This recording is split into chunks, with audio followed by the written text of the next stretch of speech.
السلام علیکم دوستو، آج کی ویڈیو میں ہم بات کریں گے رشتوں میں دوریاں جب حد سے زیادہ بڑھ جائیں تو گھروں میں کون سی صورت پڑھنی چاہیے۔ رشتہ انسان کی زندگی کا سب سے نازک مگر قیمتی پہلو ہوتا ہے، چاہے وہ والدین کا رشتہ ہو، بہن بھائیوں کا، دوستوں کا یا میاں بیوی کا۔ ہر رشتہ اپنی جگہ ایک احساس، قربت اور سمجھ بوجھ کا تقاضا کرتا ہے۔ کسی بھی رشتے کو اہمیت دینے کا مطلب صرف وقت دینا نہیں، بلکہ دل سے اس کی قدر کرنا ہے۔ جب ہم کسی رشتے میں مخلص ہوتے ہیں تو دوسرے کے احساسات، خواہشیاں، دکھ اور ضرورتوں کا خیال خود بخود پیدا ہو جاتا ہے۔ ایک سچا رشتہ ہمیشہ باہمی احترام، برداشت اور سمجھوتے کی بنیاد پر قائم رہتا ہے۔ اگر ہم اپنے رشتوں کو دنیاوی مفادات یا وقتی جذبات پر تولنے لگیں تو ان کی بنیاد کمزور ہو جاتی ہے۔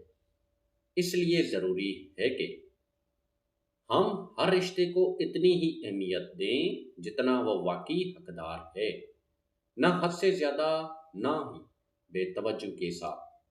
لیکن جب کبھی حالات ایسے ہو جائیں کہ دوریاں بڑھنے لگے، غلط فہمیاں جنم لینے لگے یا دلوں میں بوجھ محسوس ہونے لگے تو انسان کو مایوس نہیں ہونا چاہیے۔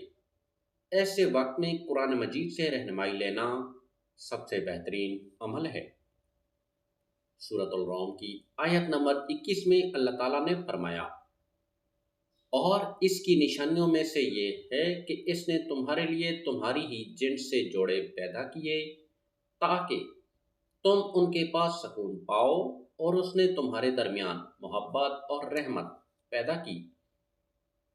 یہ آیت اس بات کی یاد دہانی ہے کہ محبت اور رحمت اللہ کی طرف سے عطا کی گئی نعمتیں ہیں، جو اگر کمزور پڑنے لگے تو انہی رب سے رجوع کرنا چاہیے۔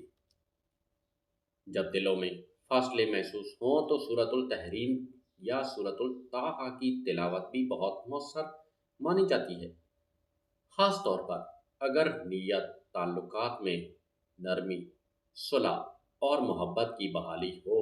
اس کے علاوہ روزانہ سورۃ یاسین یا سورۃ الفتح پڑھنا بھی دلوں کے بوجھ کو ہلکا کرتا ہے اور اللہ کی مدد شامل حال رہتی ہے۔